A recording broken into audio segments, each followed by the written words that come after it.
బల్లగుద్ది చెప్తున్నాను. ఈ ప్రతి రహస్యం బయటపడుతుంది.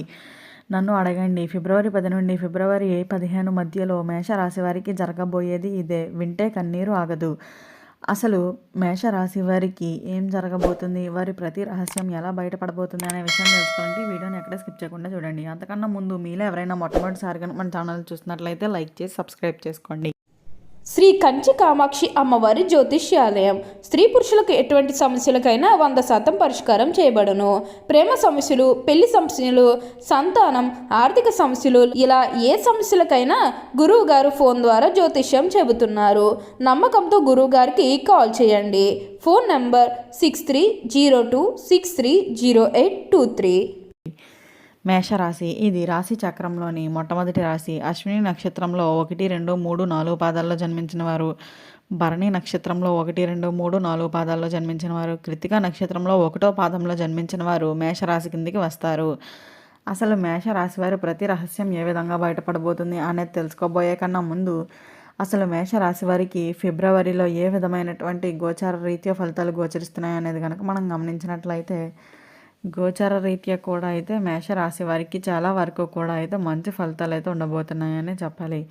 అయితే మేషరాశికి చెందిన వారికి ఆరోగ్యపరంగా కానీ, విద్యాపరంగా కానీ, ఆర్థిక పరంగా కానీ, కుటుంబ పరంగా కానీ ఇలా అన్ని విధాలుగాను కూడా ఏ విధమైనటువంటి ఫలితాలు గోచరిస్తున్నాయి అనేది కనుక మనం గమనించినట్లయితే అన్ని విధాలుగాను కూడా అయితే ఈ మేషరాశి వారికి మిశ్రమంగాను మరికొన్ని మంచి ఫలితాలుగాను అయితే ఉండబోతున్నాయనే చెప్పాలి. ఇక ముందుగా మేషరాశికి చెందిన వారికి ఆర్థిక స్థితి పరంగా ఏ విధంగా ఉండబోతుంది అనేది కనుక మనం గమనించినట్లయితే ఆర్థిక స్థితి పరంగా అయితే ఈ సమయంలో ఈ మేషరాశి వారికి మెరుగ్గా ఉంటుందనే చెప్పాలి. అయితే ద్వితీయ పాదంలో అయితే బృహస్పతి అనుకూలమైన స్థితిలో ఉండడం వల్ల అయితే ధనలాభం అనేది కూడా చాలా అధికంగా ఉండబోతుందనే చెప్పాలి. ప్రభుత్వ కార్యాలయాల్లో ద్వారా కూడా అయితే మీకు కొన్ని లాభాలు అయితే పొందుతారనే చెప్పవచ్చు. ప్రభుత్వ పథకాలు కూడా మీకు అన్నీ అందుతాయనే చెప్పాలి. అయితే పెద్ద పెట్టుబడులు చాలా మంచి రాబడిని కూడా వస్తాయనే చెప్పాలి. అయితే అనవసరపు ఖర్చులను నియంత్రించుకోగలిగితే మాత్రం మీ యొక్క ఆర్థిక స్థితి పరమైన జీవితం అయితే మాత్రం చాలా అద్భుతంగా ఉంటుందనే చెప్పాలి. అయితే స్థిరాస్తి కొనుగోలు చేసే అవకాశం కూడా ఈ సమయంలో కనిపిస్తుందనే చెప్పవచ్చు. అయితే వ్యాపారస్తులకు అధిక లాభాలు కూడా ఉంటాయనే చెప్పాలి. ఉద్యోగస్తులకు జీతం భత్తాలు కూడా పెరుగుతాయనే చెప్పవచ్చు. అలాగే ఈ సమయంలో బ్యాంకు లావాదేవీల్లో కూడా జాగ్రత్తగా ఉండవలసిన సమయంగానే చెప్పుకోవాలి. పాత బాకీలన్నీ కూడా వసూలు అయ్యేటువంటి అవకాశం ఉంటుంది.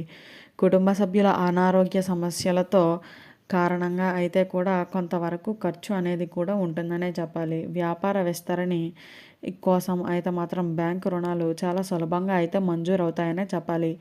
వ్యాపార భాగస్వామితో కూడా చాలా లాభదాయకంగా అయితే ఉండబోతుందనే చెప్పవచ్చు. కొత్త ఆదాయ మార్గాలు కూడా అయితే ఈ సమయంలో ఈ మేషరాశి వారికి కనిపిస్తున్నాయి.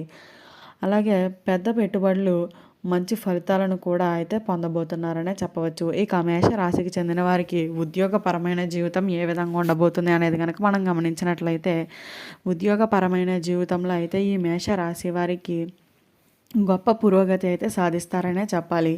10వ ఇంట్లో సూర్యుడు బుధుడు సంచారం వలన అయితే ఉన్నత అధికారులతో అయితే మంచి మన్ననలు కూడా పొందుతారనే చెప్పవచ్చు. కార్యాలయాల్లో మీ పనికి తగ్గ గుర్తింపు అయితే కూడా లభిస్తుందనే చెప్పాలి. కొత్త బాధ్యతలు కూడా అప్పగిస్తారు. ప్రమోషన్ అవకాశాలు కూడా ఉంటాయి. ఉద్యోగ మార్పిడికి ఇది చాలా మంచి సమయంగానే చెప్పుకోవచ్చు. విదేశీ ఉద్యోగ అవకాశాలు కూడా అయితే ఈ సమయంలో మేష రాశి వారికి చాలా అధికంగా అయితే ఉండబోతున్నాయనే చెప్పాలి. అయితే ఈ సమయంలో మీ పని కూడా అయితే చాలా మెరుగ్గా ఉంటుందనే చెప్పాలి. సహ ఉద్యోగులతో మంచి సంబంధాలు కూడా అయితే నెలకొంటాయనే చెప్పవచ్చు. అయితే ఐటీ రంగాల్లో పనిచేసే వారికి మాత్రం కొత్త ప్రాజెక్ట్ అవకాశాలు కూడా అయితే చాలా అధిక మొత్తంలో ఉండబోతున్నాయనే చెప్పవచ్చు. వీటన్నిటి ద్వారా అయితే మీకు చాలా వరకు కూడా చాలా మంచిగా అయితే మీ యొక్క ఉద్యోగపరమైన జీవితం ముందుకు వెళ్తుందనే చెప్పాలి. ఇక మేషరాశికి చెందిన వారికి వ్యాపారస్తులకు వ్యాపారపరమైన జీవితం ఏ విధంగా ఉండబోతుంది అనేది కనుక మనం గమనించినట్లయితే వ్యాపారస్తులకు వ్యాపారపరమైన జీవితం అయితే చాలా లాభదాయకంగా అయితే ఉండబోతుందనే చెప్పాలి. కొత్త వ్యాపార అవకాశాలు కూడా వస్తాయి. ప్రస్తుతం అయితే ప్రభుత్వం కూడా మీకు చాలా వరకు అనుకూలంగానే ఉంటుందనే చెప్పవచ్చు. అలాగే వ్యాపార భాగస్వామితో విభేదాలు తలెత్తేటువంటి అవకాశం కూడా ఉంటుంది. కాబట్టి వీలైనంత వరకు కూడా అయితే జాగ్రత్తగా ఉండండి. అలాగే వ్యాపార విస్తరణకి కూడా ఇది చాలా అనుకూలమైన సమయంగానే చెప్పుకోవచ్చు. ఆన్లైన్ వ్యాపారం చేసేవారికి కూడా చాలా మంచి ఆదాయం అనేది ఉంటుందనే చెప్పాలి. అయితే కొత్తగా వ్యాపారంని మొదలు పెట్టాలనుకునే వారికి కూడా ఇది చాలా మంచి అవకాశం అనే చెప్పుకోవాలి. కస్టమర్లతో మంచి సంబంధాలు కూడా అయితే నెలకొంటాయనే చెప్పాలి. వ్యాపార రీత్యా చేసే ప్రయాణాలు కూడా చాలా ఫలవంతంగా అయితే ఉంటాయనే చెప్పవచ్చు. అయితే స్టాక్ మార్కెట్లో పెట్టుబడులు పెట్టేవారు మాత్రం అత్యంత జాగ్రత్తగా ఉండండి. వ్యాపారాలు చేసేవారికి ఇది చాలా లాభదాయకమైన సమయం అని చెప్పుకోవాలి. రియల్ ఎస్టేట్ వ్యాపారస్తులకు అయితే మాత్రం మంచి డీలింగ్స్ వ్యాపారం అయితే మాత్రం చాలా మెరుగ్గా ఉంటుందనే చెప్పుకోవాలి. ఇక మేషరాశికి చెందిన వారికి కుటుంబపరమైన జీవితం ఏ విధంగా ఉండబోతుంది అనేది కనుక మనం గమనించినట్లయితే, కుటుంబపరమైన జీవితంలో అయితే ఈ మేషరాశి వారికి చాలా వరకు కూడా అయితే చాలా మంచిగా అయితే ఉండబోతుందనే చెప్పాలి. అయితే 4వ ఇంటిపై సూర్యుడు బుధుడు దృష్టి వలన అయితే కుటుంబంలో ప్రశాంతవంతమైన వాతావరణం అయితే నెలకొంటుందనే చెప్పాలి. పెద్దల ఆశీస్సులు మీకు మార్గదర్శకత్వంగా అయితే లభించబోతున్నాయని చెప్పవచ్చు. సంతాన విషయంలో కూడా అయితే ఈ సమయంలో మేషరాశి వారి శుభవార్తలు వినబోతున్నారనే చెప్పాలి. కుటుంబ సభ్యుల ఆరోగ్యం పట్ల కూడా అయితే ప్రత్యేకమైన శ్రద్ధ అవసరమనే చెప్పవచ్చు. అనవసరపు వాదోపనలకు ఎంత దూరంగా ఉంటే అంత మంచిదిగా చెప్పుకోవాలి.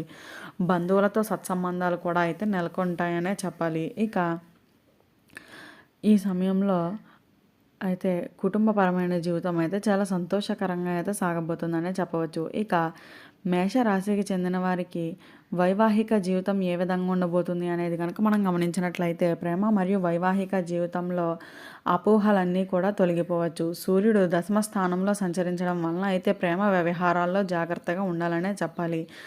అయితే ఈ సమయంలో ఈ ప్రేమ వివాహాలు చేసుకోవాలనుకుంటున్న వారికి కుటుంబంలో అయితే కూడా మంచి ఆమోదన అనేది కూడా లభించబోతుందనే చెప్పాలి. ఇక వివాహం కావట్లేదని ఎవరైతే బాధపడుతున్నారో ఈ మేషరాశి వారికి వివాహ యోగం కూడా అయితే చాలా స్పష్టంగా కనిపిస్తుందనే చెప్పవచ్చు. అలాగే పెద్దల ఆశీస్సులతో అయితే మీ ప్రేమ వివాహాలు కూడా జరుగుతాయనే చెప్పాలి. ఇక వైవాహిక జీవితంలో కొన్ని ఒడిదొడుకులు వచ్చినప్పటికీ కూడా మీ యొక్క జీవిత భాగస్వామితో అయితే మాత్రం మీరు చాలా ఆనందంగా అయితే మీ యొక్క జీవితాన్ని ముందుకు గడుపుతారనే చెప్పాలి. ఇక మేషరాశికి చెందిన వారికి ఆరోగ్యపరమైన జీవితం ఏ విధంగా ఉండబోతుంది అనేది కనుక మనం గమనించినట్లయితే, ఆరోగ్యపరమైన జీవితంలో అయితే మేషరాశి వారికి చాలా వరకు కూడా అయితే మంచిగానే ఉండబోతుందనే చెప్పాలి. కాకపోతే అత్యంత జాగ్రత్తగా ఉండవలసిన సమయంగానే చెప్పుకోవచ్చు. ఏదైనా అనారోగ్య సమస్య అనిపిస్తే మాత్రం వెంటనే హాస్పిటల్కి వెళ్ళి చూపించుకోవడం అయితే చాలా మంచిదిగా చెప్పుకోవాలి. అయితే ఈ వీడియో స్టార్టింగ్లో చెప్పినట్లుగా ప్రతి రహస్యం బయటపడుతుంది మేషరాశి వారికి అని చెప్పాం కదా, ఫిబ్రవరి 10 నుండి 15 మధ్యలో. అయితే మీ ప్రతి రహస్యం అంటే ఎవరైతే మీ జీవితంలో మీరంటే ఇష్టం లేకుండా మీ జీవితంలో ఉంటూ మీరు ఎదుగుతున్నారని, మిమ్మల్ని ఏదో ఒక విధంగా నాశనం చేయాలని ఎవరైతే ప్రయత్నిస్తూ ఉంటారో అటువంటి వ్యక్తులు మీ జీవితంలో ఉంటే మాత్రం వారి నుండి మిమ్మల్ని మీరే కాపాడుకోవాలి. అయితే మీరు ప్రతి రహస్యాన్ని వారు మీ స్నేహితులే కదా లేదా మీ బంధువులే కదా అని చెప్పేస్తూ ఉంటారు. వారేమో గతంలో జరిగినవన్నీ కూడా గుర్తుపెట్టుకొని మీరు చెప్పినవన్నీ ఇప్పుడు మీకు ఎవరితో అయినా గొడవ అయి ఉంటే వారు ఈ సమయంలో అయితే అవన్నీ కూడా బయట పెట్టేసేటువంటి అవకాశాలు ఉంటాయి. కాబట్టి అటువంటి వ్యక్తులు ఎవరైతే ఉంటారో వారితో జాగ్రత్తగా ఉండండి. చూసారు కదా, అసలు మేషరాశి వారి ప్రతి రహస్యం ఏ విధంగా బయటపడుతుంది, మేషరాశి వారికి ఫిబ్రవరి 10 నుండి 15 మధ్యలో ఏం జరగబోతుందో తెలుసుకున్నారు కదా. ఈ వీడియో నచ్చినట్లయితే లైక్ చేసి సబ్స్క్రైబ్ చేసుకొని మీ ఫ్రెండ్స్లో కానీ ఫ్యామిలీ మెంబర్స్లో కానీ ఎవరైనా మేషరాశి వారు ఉంటే వెంటనే వారికి ఈ వీడియోని షేర్ చేయండి. ఓం నమః శివాయ.